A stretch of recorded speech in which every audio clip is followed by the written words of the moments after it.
Hello friends, मैं हूं अजीज। आप देख रहे हैं मूवी स्टॉक चैनल, जिस पर आज मैं रिव्यू करने वाला हूं The Day of the Jackal series को, जो कि नॉवेल की अडेप्टेशन है, जिस पर पहले 70 के दशक में काफी अमेजिंग सी फिल्म बनी थी। तो वहीं उसी की अडेप्टेशन पर 90 के दशक में ब्रूस विलिस के साथ द जैकल नाम की फिल्म भी बनाई गई थी, जो कि हिंदी में शायद अवेलेबल है। जिस प्रोजेक्ट के बारे में अगर आपको बिल्कुल भी नहीं पता तो मैं सबसे पहले कहानी की बात करता हूँ। कहानी है जकाल के कैरेक्टर यानी कि परफेक्ट किलर की, जो अपने काम में किसी भी तरीके की गलती नहीं करता, और अगर वादे के मुताबिक उसे जो कॉन्ट्रैक्ट दिया जाए ऑब्वियसली किलिंग का, तो उसके बाद अगर पेमेंट नहीं होगी तो उसके लिए वो किस तरीके का स्टेप उठाएगा। और इसके अलावा उसके इस काम में कोई उसी की तरह स्मार्ट बंदा भी चाहिए, आई मीन बंदी, क्योंकि यहाँ पर नॉवेल से कैरेक्टर को स्विच कर ये जिम्मेदारी प्रियंका नामक कैरेक्टर को दी गई है, जिस रोल को इस सीरीज में लशाना लेंच ने प्ले किया है, यानी वही एक्ट्रेस जिनका नाम पहले फीमेल जेम्स बॉन्ड के नाम पर निकल कर आया था। लेकिन फिल्म देखने के बाद चीजें थोड़ी बदल सी गई थी, जिन्हें लेकर के शायद मेकर्स ने भी कुछ उसी तरीके की राह अपनाई है। लेकिन इसके अलावा जकाल के कैरेक्टर में हमें एडी रोडमेंडी जैसे काफी टैलेंटेड एक्टर देखने मिलते हैं, जिन सब पर अब ये पूरे 10 एपिसोड्स की, जिसके हर एक एपिसोड ऑलमोस्ट एक घंटे के है, वो भी जियो सिनेमा पर हिंदी में अच्छी डबिंग के साथ रिलीज की गई है, जिसे अनफॉर्चुनेट छोटे से सीन की वजह से अगर फैमिली के साथ देखना थोड़ा अवॉइड करोगे तो ठीक रहेगा। बाकी पहले ही एपिसोड में सीन देख लेना, जिसके बाद आप खुद डिसाइड कर सकते हो कि आपको आपका समय शो पर देना भी चाहिए या नहीं। लेकिन इस स्पॉइलर फ्री वीडियो में अब मैं आपके लिए ज्यादा से ज्यादा कोशिश करूंगा कि मैं ये सीरीज आपको रिकमेंड करूं, क्योंकि अगर अच्छा क्वालिटी कंटेंट निकल कर आए तो उस पर बात करना थोड़ा लेट सही लेकिन बनता तो है। जिन सब पर अब आगे बढ़ने से पहले बनेगी मेरी छोटी मोटी सी रिक्वेस्ट, जो की है इस चैनल को सब्सक्राइब, वीडियो को like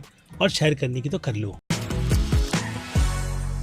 so friends, no doubt जब इस सीरीज के शुरुआत के कुछ एपिसोड्स निकल कर आए थे, तभी से लोगों ने मुझे बहुत ही ज्यादा डीएम कर इस शो पर बात करने के लिए कहा। लेकिन अपनी परंपरा को मैंने फिलहाल तो अभी भी नहीं बदला है, इसलिए जब तक शो खत्म नहीं होता है उस पर मैं बात बिल्कुल भी क्लियर तरीके से रिव्यू के तौर पर नहीं करता। जिसमें अब की ये सीरीज अपना पूरा पैकअप 10 एपिसोड में कर चुकी है, तो ऐसे में वीडियो बनाना बनता है, लेकिन कोशिश रहेगी कि शॉर्ट वीडियो भी बना करके आपको उसका अपडेट दे दूं कि समय देना ठीक रहेगा या नहीं। क्योंकि अक्सर कर सीरीज के मामले में कभी कभी स्टूडियो वो ऑडियंस के व्यूज ना मिलने की वजह से उसने कैंसिल भी करता है। लेकिन क्या ये शो अब आपका टाइम डिजर्व भी करता है या नहीं, तो उस पर क्लियरली यही कहूंगा कि भाई काफी ही क्वालिटी कंटेंट है। जिस तरीके के जॉनर को अच्छी ऑडियंस बहुत ही ज्यादा ढूंढती है, जिसमें इस बार उनकी ये सर्च इस सीरीज पर आकर के पूरी तरीके से रुक जानी चाहिए, क्योंकि ये शो भाई क्वालिटी कंटेंट से इतनी ज्यादा भरा हुआ है कि मैं इसकी क्या ही तारीफ करूं। जिसमें सबसे पहले एक्टर्स की बात तो मैं कर ही चुका हूं कि हर एक एक्टर अपनी अच्छी से अच्छी परफॉर्मेंस देते हुए इस शो को हमारे लिए बिल्कुल भी निराशाजनक नहीं बनाते। यानी शो की क्वालिटी में प्रोडक्शन का तो काफी बड़ा योगदान है, जिसके चलते ये शो हमें किसी भी लेवल से, वो कहते हैं ना कि लो लेवल का नहीं लग रहा। इसके अलावा राइटिंग तो नॉवेल की अडेप्टेशन पर भाई काफी ज्यादा खरी ही है, जिसके अंतर में बस टाइम गैप का जो प्रेजेंटेशन का तड़का डाला गया है, उसे देखने में भी भाई बहुत ज्यादा मजा आया। क्योंकि 70 के दशक के बाद भले से ही 90s में फिल्म बनाई गई थी, जो कुछ इतनी भी ज्यादा खास नहीं थी, लेकिन इस सीरीज ने अभी के जॉनर में इस नॉवेल की अडेप्टेशन को भाई पूरी तरीके से मेरी नजर में बदल करके वो डेविड फिंचर की एक जो आई थी ना किलर मूवी, उससे नेक्स्ट लेवल ला करके रख दिया, जिस पर बात करना बनता है। लेकिन अभी के लिए तो टॉपिक पर रहे तो भाई सब ऑलमोस्ट एक घंटे के जो एपिसोड इस शो में डाले गए हैं, उनमें से कहीं से भी मुझे ये फील नहीं हुआ कि लेंथ के मामले में ये शो ने अच्छा खासा, वो कह सकते हो कि जबरदस्ती के एपिसोड ऐड किए हैं। क्योंकि क्वालिटी कंटेंट भाई पेंगुइन के बाद मुझे ये देखने के लिए मिला है, जिसने अपनी क्वालिटी में जरा सा भी ना कॉम्प्रोमाइज करते हुए सबसे पहले तो ये बात दिमाग में डाली थी कि उन्हें लीड कैरेक्टर जकाल के रोल में कौन सा एक्टर चाहिए, जिस पर एडी उनकी चॉइस भाई पहले तो मैं यही सोच रहा था कि जमेंगे भी कि नहीं, लेकिन सीरीज देखने के बाद भाई उन्होंने जो नेक्स्ट लेवल वाला सरप्राइज दिया है, उससे तो अब इनके इस कैरेक्टर से मुझे थोड़ा डर सा लगने लगा है। रीजन यही है कि उन्होंने इस जकाल के कैरेक्टर को पूरी तरीके से घोल करके पी लिया है, जिसमें अक्सर कर हमारी पूरी सिंपैथी इसी कैरेक्टर से रिलेटेड भाई वो कहते हैं ना कि बनी रहती है। हालांकि नॉवेल में सिचुएशन थोड़ी डिफरेंट है और हाँ फिल्मों में भी, लेकिन यहाँ पर सीरीज की तरफ से उसके चेंजेस बहुत ही ज्यादा अच्छे थे। लेकिन दूसरी तरफ उसे टफ कॉम्पिटिशन देते हुए प्रियंका के कैरेक्टर की बात करूँ तो लशाना नो डाउट टैलेंटेड एक्ट्रेस है, लेकिन कहीं ना कहीं स्विचिंग के मामले में वो टक्कर उस लेवल की नहीं लग रही थी जैसी मुझे इस सीरीज में चाहिए थी। लेकिन फिर भी सीरीज डिसअपॉइंट तो नहीं करेगी, इस बात की गारंटी मैं दे सकता हूँ। जिसमें छोटे छोटे लूप होल को मुझे लगता है कि आप इस शो के क्वालिटी कंटेंट के चलते पूरी तरीके से इग्नोर कर सकते हो। बाकी जिस तरीके से शो ने खुद का पैकअप किया है, उस हिसाब से तो डेफिनेटली सीजन 2 भी आएगा, जिसका रीजन मैं आपको बिल्कुल भी नहीं बताऊंगा। जिनसे हटकर शो के बीजीएम की भी तारीफ अलग से बनती है, जिसने इस पूरे शो में थ्रिल का माहौल भी बना करके रखा, जो खास करके आज की तारीख में कंटेंट के नाम पर वो कहते हैं कि जबरदस्ती की इधर उधर की चीजों को ऐड नहीं करती। इसलिए हमें इस सीरीज की बनाई गई दुनिया बहुत ही ज्यादा पसंद आती है।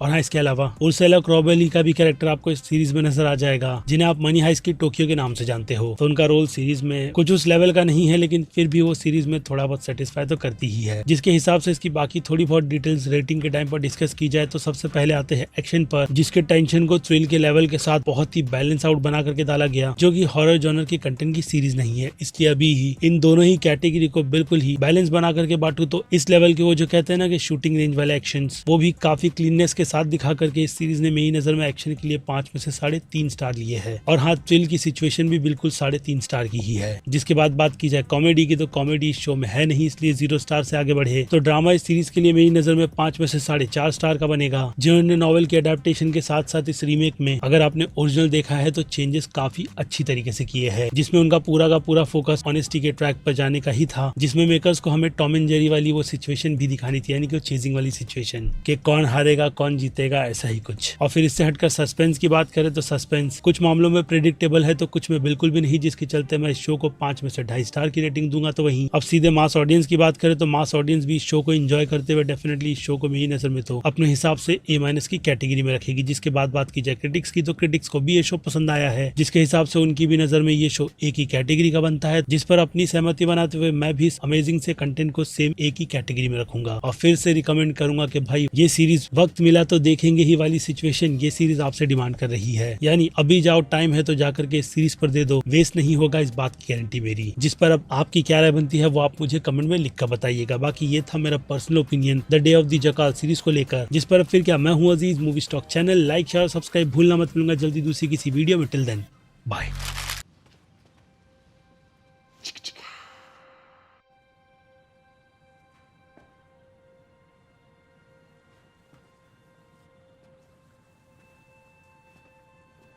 You're still here.